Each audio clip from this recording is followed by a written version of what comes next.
Help me to reach 2,000 subscribers.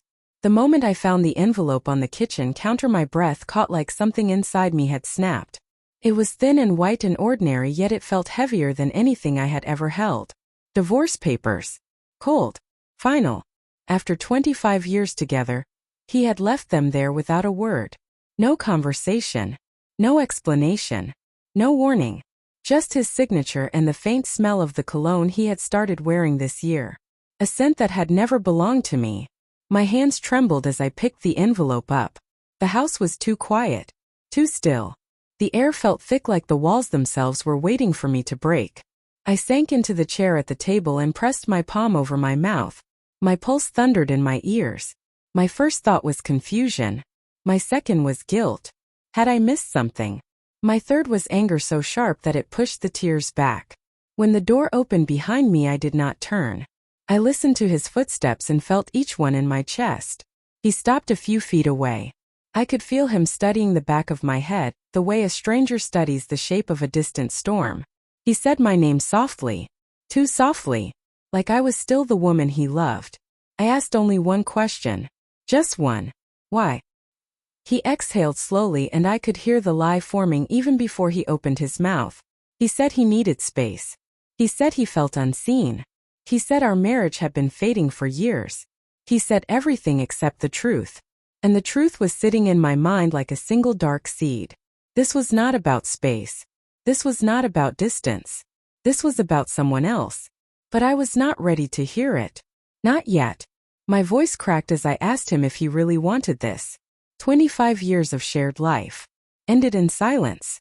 He whispered that it was for the best. That we both needed to move on. Move on.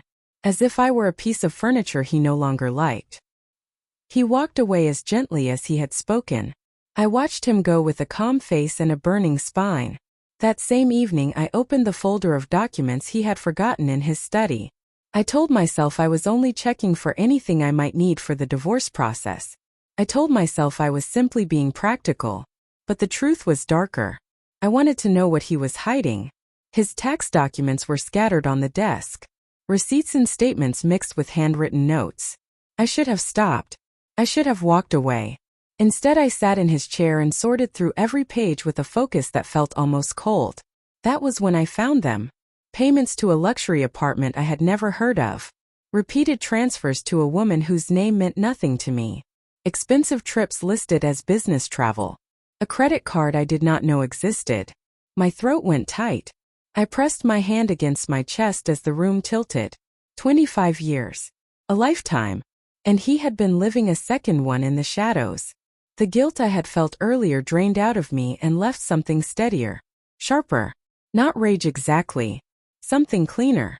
A clarity I had not felt in years. He had filed for divorce. I was filing his taxes. And I was attaching every document. Every receipt. Every flagged expense. Every unexplained transfer. Every shadow he had tried to hide. Not out of revenge. Not out of pettiness. Out of truth. Out of the belief that if he wanted a new life then he could walk into it clean. Exposed. Honest. The next morning he walked into the kitchen with an expression that tried to be warm but landed somewhere hollow.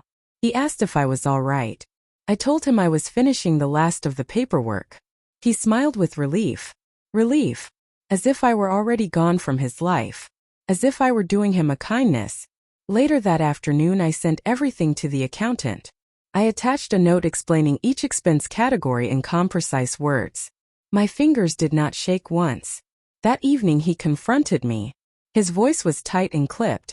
He accused me of violating his privacy. He said I was trying to ruin him. He said the apartment meant nothing.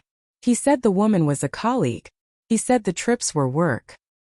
He said so many things, yet he did not deny the one truth that mattered. He had chosen someone else long before he chose divorce. I looked at him for a long moment. I wanted to scream. I wanted to throw something. I wanted to beg him to tell me the truth. Instead, I simply said that honesty should never feel like an attack, unless someone had something to hide. He stood there with his mouth open and no words left inside him. When he walked out of the house that night, he did not look back. I watched his silhouette fade into the dark and felt the strangest sensation.